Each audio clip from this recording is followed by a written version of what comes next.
Bon, Mélençois, est-ce que avant le début de la saison, vous vous attendiez à ce qu'on termine 7ème, justement à mi-saison? Non, je pense pas, c'est incroyable. L'équipe, j'espère que vous allez bien. Aujourd'hui, on se retrouve, vous avez capté, pour un nouvel Actu Foot qui ne devait pas sortir à la base. On est le 24 décembre déjà. Je souhaite là dès maintenant de bonnes fêtes de fin d'année, un petit peu particulières, certes, et bonnes fêtes quand même. Je fais donc cette vidéo aujourd'hui, les amis, vous le savez, car il y a eu une bombe ce matin qui concerne Thomas Tuchel, l'entraîneur du Paris Saint-Germain. Il est plus l'entraîneur du Paris Saint-Germain. On va aborder le sujet dans cette vidéo, justement, les amis, et pas que. Je vais pas en dire plus. Juste avant, l'équipe, je vous rappelle de lâcher le gros pouce bleu. Voilà, c'est très important pour moi. Comme d'habitude, vous connaissez référencement, tout ça. J'ai l'impression de me répéter à chaque fois. Et je préfère le rappeler quand même, beaucoup l'oublient. L'image de la semaine, les amis, pour commencer, un petit peu particulière aujourd'hui. Pourquoi? Puisqu'on se dirige en Amérique. En Amérique, effectivement, pour retrouver un Français, un buteur français, Dédé Gignac. Dédé Gignac qui a remporté la Ligue des Champions de la CONCACAF. La Ligue des Champions américaine, donc, avec les Tigres, le club mexicain. J'étais obligé d'en parler, les amis. C'est juste incroyable ce qu'il réalise depuis son arrivée au Mexique en 2015. Il est désormais, je le rappelle, le meilleur buteur de l'histoire des Tigres. Il a remporté une Campeones Cup, 2 Supercoupes du Mexique, 4 fois le championnat du Mexique. Et donc, cette semaine, la Ligue des Champions de la CONCACAF. D'ailleurs, pour l'anecdote, il a terminé donc meilleur buteur de la compétition et meilleur joueur de la compétition. Les Tigres donc joueront la Coupe du Monde des clubs au Qatar. En parlant du Qatar, justement, l'équipe, vous avez certainement vu cette information selon laquelle Laurent Blanc entraîne un nouveau club, un club du Qatar justement. Et hier, il a joué son premier match face, vous le voyez à l'écran, un certain Xavi Hernandez dans le derby justement du Qatar. Voilà, image mythique je trouve. La revue de presse maintenant, les amis, avec le sujet principal, le sujet qui nous intéresse, étant donné que la bombe est tombée aujourd'hui. Le PSG limoge Thomas Tuchel. Alors c'est plutôt étonnant étant donné que le PSG a gagné son dernier match de la première partie de saison face à Strasbourg hier 4-0. En termes de timing, je sais pas si c'est le bon moment. Néanmoins, l'information nous est venue d'Allemagne, d'abord dans les colonnes de Sky et ensuite confirmée par les médias français. Alors mes Parisiens, vous en pensez quoi? Vous pensez que c'est une bonne chose? Surtout à quelques semaines d'un 8ème de finale de la Ligue des Champions. Autant dire que son futur successeur qui devrait être annoncé là très prochainement, il va être mal, voilà, s'il perd son match face au Barça, notamment, son match aller-retour surtout. Et justement, selon les informations de RMC Sport, selon Mohamed Bouafsi, Leonardo, le directeur sportif parisien, aurait déjà tranché. C'est Maurizio Pochettino qui devrait prendre le relais. L'ancien entraîneur des Spurs, donc, qui avait emmené son équipe en finale de la Ligue des Champions, on s'en souvient, lors de la saison 2018-2019, ouais, c'est bien ça. Pochettino, aussi ancien parisien, vous le savez très certainement, de l'époque d'un certain Ronaldinho. Voilà, un petit point justement maintenant sur le championnat de France qui s'est clôturé hier à mi-saison, avec des victoires pour les équipes du haut de tableau. Le PSG par exemple, je l'ai cité il y a quelques secondes, victoire 4-0 face à Strasbourg avec comme buteur un certain Timothée Pembele, son premier but sous les couleurs parisiennes en Ligue 1 à 18 ans. Les autres résultats donc, vous les avez vus, j'ai dit que les gros ont gagné, sauf l'Olympique de Marseille. Les Marseillais, on entre un petit peu dans le dur, voilà, au cours de ces 3 derniers matchs, 3 matchs sans victoire, dont 2 défaites. Le classement donc, Lyon est donc le champion d'automne, et notamment grâce à la différence de but, Lille suit derrière, le PSG, Rennes et donc Marseille à la 5ème place. Alors pas de Bundesliga aujourd'hui, vous le savez, le championnat a pris fin ce week-end. En revanche, un petit mot sur Lewandowski qui a fait la une de France Football en début de semaine. Il a réalisé un entretien et a balancé quelques déclarations intéressantes, notamment, vous la voyez ici, je peux inviter Messi et Ronaldo à ma table. Calme-le.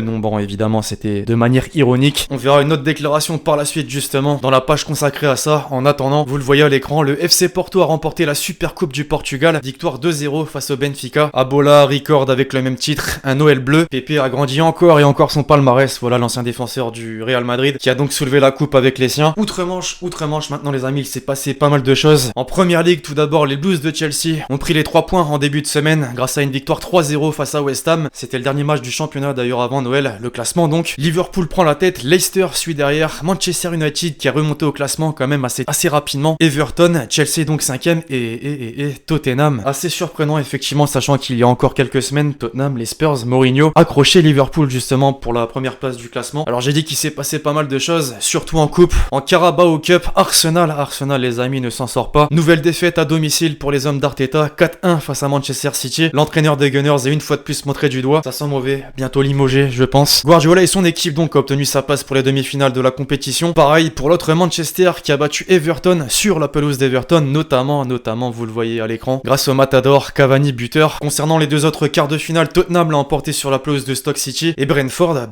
a créé la surprise surprise en sortant Newcastle. Les demi-finales donc maintenant de la Carabao Cup. On aura le droit à un derby de Manchester entre United et City et donc forcément les Spurs qui recevront Brentford. Un petit pronostic dans les commentaires. Direction l'Espagne à présent les amis, où Benzema fait encore la une des quotidiens sportifs espagnols. Du côté de Marca notamment, voilà, le Real a encore pris les 3 points et Cabenueve encore buteur décisif. Alors tout va bien pour le Real mais aussi pour l'Atlético. Les Colchoneros sont emportés sur la pelouse de la Sociedad, concurrent direct donc au classement. C'est donc serré désormais dans le haut de tableau entre les deux équipes de Madrid. Concernant le Barça aussi, ça va de mieux en mieux. Nouvelle victoire cette fois-ci sur la pelouse de Valladolid. Messi buteur et Messi les amis, qui bat désormais le record du roi Pelé. Il entre dans la légende et compte désormais 644 buts à son actif. Adidas a tenu à lui rendre hommage avec une paire de chaussures un petit peu particulière, je les trouve incroyables. Les quotidiens catalans donc se réjouissent évidemment de tout ça, mais mettent surtout et toujours en avant la connexion Messi-Pedri. Les deux montrent de très belles choses depuis ces dernières semaines. Le jeune fait même la une de Mundo Deportivo, une première page un petit peu particulière, version Noël, et dire qu'à la base, il devait jouer pour le Real. De l'autre côté des Alpes, dorénavant l'équipe, c'est le faux pas pour la Juve de Ronaldo, qui a perdu à domicile dans le choc face à la Fiorentina, défaite 3-0, un match qui met les blancs et noirs dans l'embarras. Pourquoi? Bon, déjà pour la défaite, on perd 3 points, mais aussi et surtout puisque le match qui était annulé face à Naples il y a quelques semaines va finalement se jouer. Voilà, la justice italienne a décidé d'enlever la victoire sur tapis vert à la Juve, donc moins 3 points pour la Juve au classement, et donc 1 point pour Naples, qui avait été sanctionné pour ne pas s'être rendu justement au stade. Mardi noir donc dans les colonnes de Tuttosport. Tout roule par contre pour les deux équipes de Milan. Les deux ont une fois de plus pris les 3 points. Lautaro, mais aussi Théo Hernandez fait la une de la Gazzetta dello Sport. Il a encore porté les siens grâce à un but dans les derniers instants. Au classement donc, les deux équipes se battent pour la première place. 1 point seulement les sépare.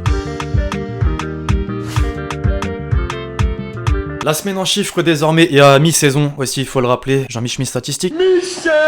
Une stat sur Tourelle, tiens, tout d'abord, qui a été limogé de son poste d'entraîneur au PSG. Il est devenu l'entraîneur avec la meilleure moyenne points par match de l'histoire du championnat avec Unai Emery, et l'entraîneur aussi à avoir le pourcentage le plus élevé de victoires dans l'histoire du championnat. Aussi et surtout le plus important, le premier entraîneur à avoir emmené le PSG en finale de la Ligue des Champions. Une stat pour mes Lyonnais, cette fois-ci j'étais obligé. Lyon champion d'automne, mais Lyon aussi affiche 36 points après 17 matchs de Ligue 1 cette saison, carrément son meilleur total à ce stade de la compétition depuis 2007-2008. Voilà, grosse force à tous mes Lyonnais qui ne jouent pas de Coupe d'Europe cette saison. Maintenant pour Mélençois, évidemment, on n'était pas prêt à terminer 7ème à la mi-saison. Franck Hez, l'entraîneur du Racing Club de Lens, a remporté 50% de ses matchs avec Lens en Ligue 1, soit le pourcentage en fait de victoire le plus élevé pour un entraîneur des 100 et or dans leur histoire dans l'élite. Clairement rien à dire, voilà, en espérant que ça dure jusqu'à la fin de la saison. De belles stats donc jusque là en Ligue 1. Par contre, désolé mes Marseillais, Payet n'a transformé que 62% des pénaltys qu'il a tentés en Ligue 1, 8 sur 13, plus faible ratio parmi les joueurs à plus de 10 pénaltys tentés dans l'élite depuis Copta analyse la compétition. Et ouais, il a manqué un pénalty lors du dernier match à Angers. Une dernière stat, cette fois-ci en Italie pour l'AC Milan. L'AC Milan qui enchaîne les victoires, qui enchaîne les matchs, surtout sans défaite. Les Rouges et Noirs sont désormais les seuls encore invaincus dans les 5 grands championnats européens cette saison. 9 victoires, 4 nuls. Ça faisait longtemps qu'on n'avait pas vu ce club légendaire à un tel niveau.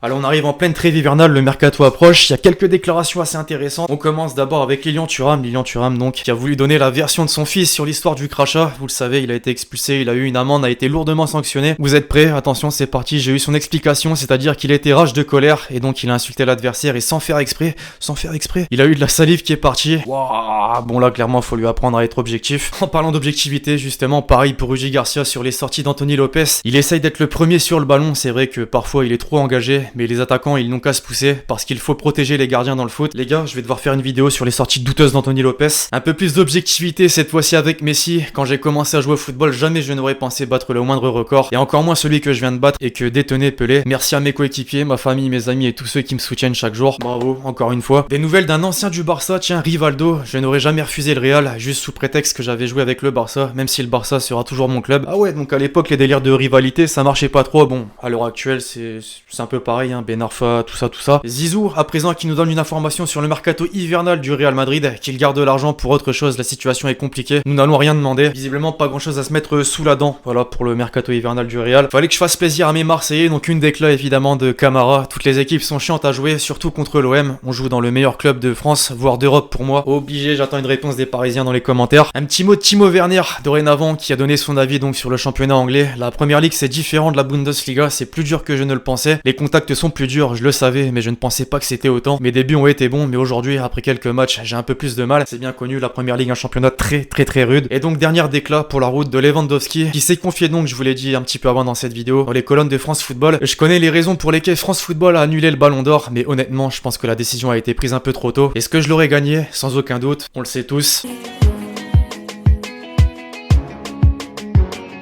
Alors décidément, vous l'avez vu, c'est la semaine des entraîneurs, donc Tourelle là aujourd'hui. Domenech qui va probablement arriver au FC Nantes. Domenech au FC Nantes, personne s'y attendait je pense. Laurent Blanc au Qatar. Enfin bref, Twitter ne pouvait pas passer à côté. Le CM de Winamax, personne. Thomas Tourelle. À skip pour Noël, je vais aller en Allemagne. Tout est prêt à Nantes pour accueillir Raymond Domenech. Le bus, forcément. Alors c'est d'autant plus étonnant qu'il soit le favori pour rejoindre Nantes, car il y a encore quelques années, en 2017 plus particulièrement, il critiquait directement les Canaries, notamment lors d'une défaite face au PSG. Finalement, la stratégie double bus de la Mercedes n'a pas fait mieux que toutes les petites de chevaux. PSG 4, Nantes 1. La réponse d'ailleurs du CM du FC Nantes, du compte officiel du club. Pas sûr que vous soyez le mieux placé pour parler de bus.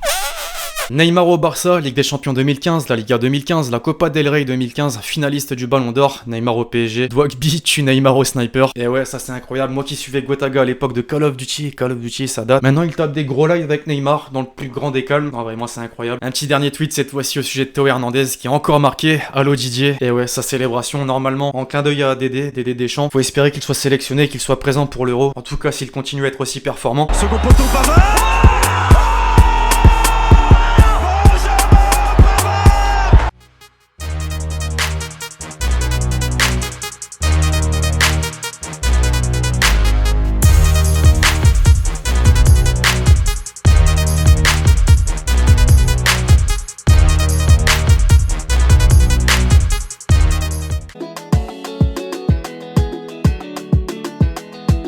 Et donc les amis, pour conclure cette vidéo, la question de l'abonné: à quelle place verrais-tu Arsenal finir la première ligue à la fin de la saison? Sinon continue, t'es génial, et ben merci beaucoup. Bon déjà vraiment grosse force à tous les supporters d'Arsenal, non, parce que ça doit être compliqué, plus j'enchaîne les actus foot, plus les semaines se passent, plus Arsenal enchaîne les défaites. 15ème de première ligue, ça ne s'arrange pas, et Mikel Arteta est certainement sur la sellette, qui va faire comme Tourelle, limogé, je le pense vraiment. Et donc la place d'Arsenal à la fin de la saison, difficile à dire. Après ça reste un club de haut standing, il y a des moyens, il y a du budget, normalement ça devrait bien se passer pour la deuxième partie de saison, je l'espère en tout cas. Et je vois donc vraiment Arsenal finir au moins dans le ventre mou du championnat. Allez, 12, 11, 10, 9ème. Ça serait la moindre des choses quand même. Bref, voilà l'équipe, c'est tout pour l'actu foot du jour. J'espère que vous l'avez kiffé. Je compte sur vous, c'est le cas, pour lâcher le gros pouce bleu. Pensez à lâcher le commentaire avec votre question pour le prochain épisode justement. Puis d'ici là, on se retrouve très vite sur la chaîne pour de nouvelles vidéos. C'était Lexti. Ciao, ciao.